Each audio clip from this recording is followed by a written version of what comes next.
Poor Jim is having one hell of a first day on his new job. He's vowed to become CEO of the Good Water Company, but he's been demoted to the worst of the most dreaded jobs you can imagine: customer service. Promising revenge and a desire to clean up the company's act, the company man sees Jim raise himself through a literal hell to challenge the powers of corrupt capitalism.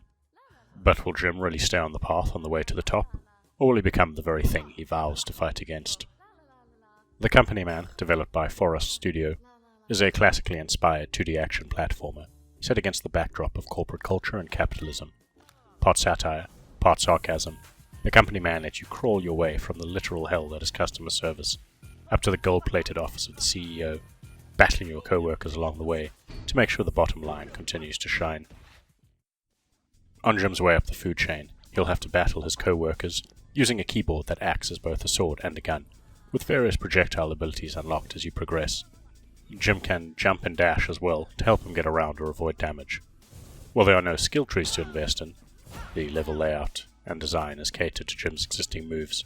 You can purchase health upgrades and some new abilities between each level, such as being able to hit back incoming projectiles. There's no office water cooler banter, as your fellow employees are all out to get you, but you can replenish your health at coffee stations that serve as checkpoints along the way. Defeating an enemy fires them instead of killing them, making this a bloodless affair. Enemy design is entertaining as well, looking very much like everyone has gone crazy because of working overtime. The lawyers turn into werewolves, while call center agents breathe fire. All the game's enemies, including bosses, can be beaten by recognizing their attack patterns and planning your moves accordingly. The later levels become a smidge more difficult because of enemy placement, in conjunction with an increase in environmental hazards. As you continue to make progress, the levels start to get longer, with checkpoints scattered further apart. Environmental hazards become more prolific as well, requiring you to combine jumps and dashes to avoid moving buzzsaws or platforms sinking into toxic waste. Timing becomes important, but never to the degree it becomes frustrating, or requires pixel-perfect jumps to get around. With the level of innovation seen in the rest of the game's aspects, it would have been more entertaining to see something more creative than just your usual block and spike traps. When it comes to gameplay issues, the Company Man does falter a little in the later levels, and especially the last few boss fights. Now, those later levels increase in size and complexity, becoming proper platforming gauntlets, while the coffee stations get further apart. If you die, you find yourself having to run through a very large area just to get back to where you were, making the later sections tedious if there's only one part that's tripping you up. It's also worth noting at this point there's no saving within the levels themselves. If you plan to start one, you need to play through it in its entirety, or your progress won't be saved if you quit the game.